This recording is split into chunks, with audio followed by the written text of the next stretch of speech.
We have big news from over the weekend, late last week in the Capital Region. One of the best basketball players to come out of the 518, Joe Cremo, announced that he is signing with a professional team in Spain. Bags, I know you've had your eye on Cremo since he left UAlbany and Villanova because of what he did stateside in hoops. Oh yeah, man, and you know me as a big diehard Nets fan, of course, him being in the G League with the Nets organization. But I'm always excited to talk to guys who are going to expand their careers overseas because I think that's such a it's kind of unique to basketball, right? Versus other sports, you can do it in other sports, but we see it more in basketball, and where in basketball guys can really go over there and perform really well, and it actually matters, and they can get noticed, and then come back stateside. Right? You see that more in hoops than anything else. So I'm always curious to talk to guys who are getting ready to go overseas because you and I couldn't go work in a foreign country and do anything well. No, and look, the setup with a lot of these international teams is pretty good for American players in terms of, what you might make and how they take care of you and all that kind of stuff. So this is exciting. And we've got Joe on the show right now. You're watching Onorato and Bagnardi, of course. Joe, it's great to see you, man. I know I texted you, but congratulations, buddy. This is great news. Yeah, thank you. I appreciate it. Thanks for having me. And, I'm excited for sure. All right. So I know when we've talked through the years, you really wanted to play in the States, which, as Sean said, we couldn't cut it internationally. You got to do that in the G League. What was it about this offer, though, to go to Spain that really kind of got your attention? I think it was just, I did the G League and, I tried that. It was a little up and down, and I feel like I just want, for me, a spot where I can get some more opportunity, chance to kind of show how I can really play and how I still feel like I'm capable of playing the game. And, so it was a great opportunity with the Nets and their organization there. And, I tried to get back with them this past year with the bubble down there and Disney. It didn't really work out. So, I was just like, all right, now I got a chance to play overseas. Hopefully I get an offer, and been waiting for a while. And, I got one that felt like me and my agent felt like it was a great opportunity, and now just trying to go take advantage of it.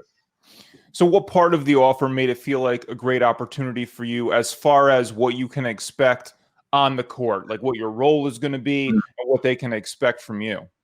Yeah, definitely playing time, and just an opportunity where it's in Spain. So, if I do play, well, and I see myself hopefully playing well over there, then playing well in Spain would give me an opportunity to, move on to, higher levels in Spain or, different countries. Obviously, a guy you work out with a bunch is Steve D'Agostino. He played in Spain, right? What is Dags kind of said to you about maybe just the international game overall and maybe how it fits you, Joe? Yeah, I think me and him are similar in the sense that we both like to make people around us better. But when you go over there, you do have to be kind of aggressive and, from the start, and, not being selfish, but, kind of look out for yourself a little bit, and, but at the end of the day, I'll play the game how I've always played it, and whatever they need me to do to help them win games is the goal at the end of the day. How is your Spanish? Any good, man? I took German in high school, so not so good. No, but hopefully, I have some friends that have been over there, and when I'm over there, hopefully I'll start to learn it. So, but seriously, what do you expect as far as not a culture shock? A lot of countries, as we know, are very Americanized, and there's a lot of English speaking really everywhere you go in Europe in particular. But as far as just being in a foreign country now for your career, what are some of your expectations with that, and some of the things you plan to learn and adapt and adjust in that environment? Yeah, so obviously, being over there for the first time, across, in a different country, I've never been out of the country, and being in a spot by myself for 8 to 10 months, but it'll give me a good chance to really lock in, and when I need to work out and just be able to lock in however many workouts a day I have. I don't know what the city will be like over there, but from what I've heard, it's a great city in Bilbao, and food, culture, all that stuff. It's going to be interesting to experience all that and just be a part of something different, and I'm looking forward to it. All right, you just said you've never been out of the country. Never been out of the country? No. Yeah, this is, not to say culture shock, but it'll be very different for you. And I know you're such a gym rat too, that can be a nice escape. But how much do you plan on exploring maybe as much as possible? What does the season schedule look like? I know where you're located, your city anyway, your home city will be not too far from the French border. Yep. And obviously, once you're in Europe, you can kind of easily traverse. What do you kind of have in mind? Yeah, I mean, obviously, I want to be able to, explore, look around a little bit, and I'm not obviously always going to be 24/7 like in the gym, but I'll be in there a lot. And then when I don't want to just be stuck in my apartment. So I know my aunt said she's been to a place called like Nam in France. It's like an hour away from where I'll be staying, and then there's a bunch of different spots around there. And my agent has a few people out there that he knows, going to put me in contact with, and then actually a former player from Schenectady, Sheila Dixon, played out in Spain. She lives out there. So Cool. I'll connect with her when I get out there, and, hopefully she can show me around a little bit. So when your time is done with this next step, what do you want to be able to look back and say? In other words, like, what do you really want to accomplish now and use this as a stepping stone in your basketball career? Yeah, at first it was kind of like I just don't want to regret not taking the chance to go overseas and, play over there. And I feel like I have so much more to give, like playing. So now when I look at it, I'm like, you know what? While I'm out there, make the best of it. And at the end of it, I want to be able to keep playing. So play well enough to, either move up in leagues or different country, whatever it is. And, hopefully make a career out of it. That's the goal. And I still feel like I have a lot to play. So. How have you grown as a player, Joe, from maybe the last time people in the capital region have seen you in person, which would have been, mostly at UA, but I know people made trips to see you when you were in a Villanova uniform too.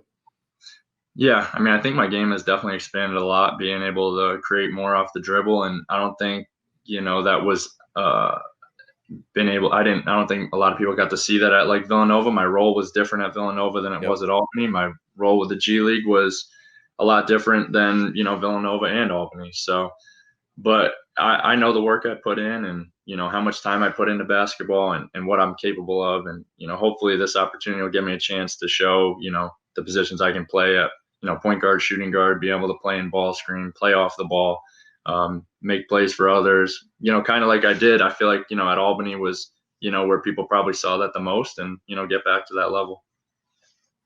Obviously, when you play in the G League, you're a step away from the NBA. Is the NBA still a target for you? I mean, that's something that you think is still realistic. And if you go over here and take advantage of this next opportunity, that is something you can still achieve and still get to. Yeah, I mean, of course, like that's always going to be in the back of my mind. It's always been a dream of mine. And if that opportunity comes, then, I make sure I'm ready for it. Obviously, I was in the G League and, got to work out and play against guys in practices that, play in the NBA. I've played in the NBA for a long time. And, I felt like I always held my own. So it's not like I don't think I can play at that level. And, there's been plenty of players that have gone overseas and come back, and plenty of guys that have played over there and made, a great career just because guys are over in, top leagues over and even not even top leagues, but there's guys over there that can play, and you guys know that. And people out there know that, just because you're not in the NBA and one of those 450 doesn't mean you can't play. So. Do you think you could get on a flight to Tokyo and help Team USA out for a second? Please.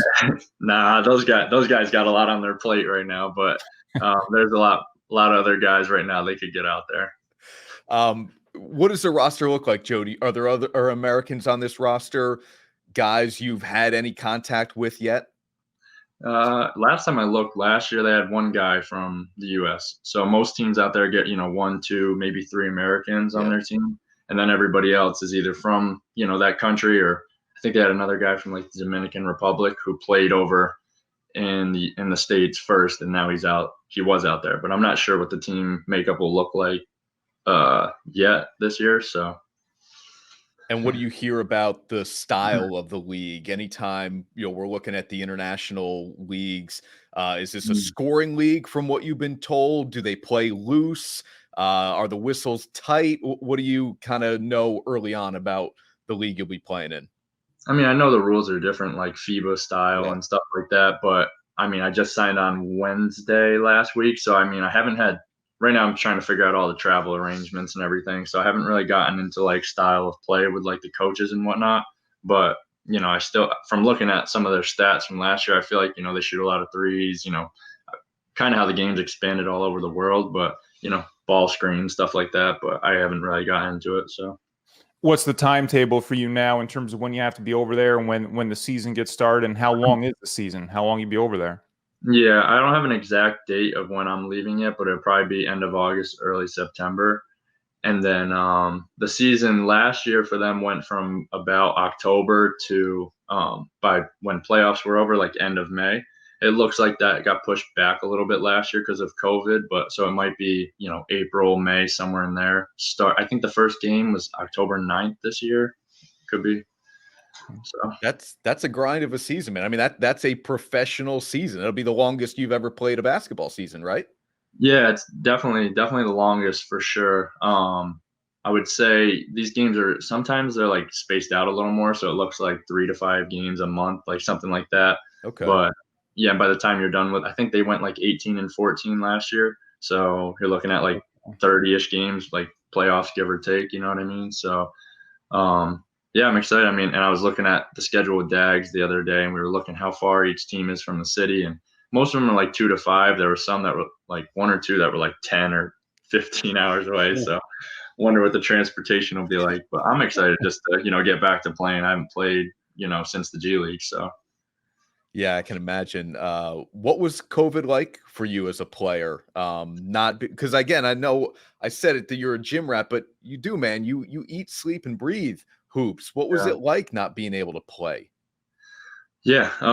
At first it was hard, it was just a lot of workouts like at home, like, when everybody was like on very strict lockdown, it was just working out at home, twice a day. And then, if you could sneak into a gym here or there, then try. But then, once things started to open up a little bit more, just being back down at Dags and whether it was in Troy or Schenectady. And then when I get down to Villanova, being able to work out with those guys, which actually wasn't too much till like recently, just because everything else going on, they had their protocols and whatnot. So To help us out, is it Zornatza? Is that what the team yeah, name is? Renata, yeah. Zornatza. What's the mascot?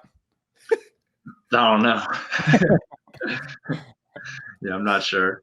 I hope the crowds are rowdy. I don't know. I went back into the archives, Joe. Check it out, man. Oh, I don't know if it's yeah. going to be like what was the Glens Falls Civic Center back in the day. Back in the day, it's like 6 years ago.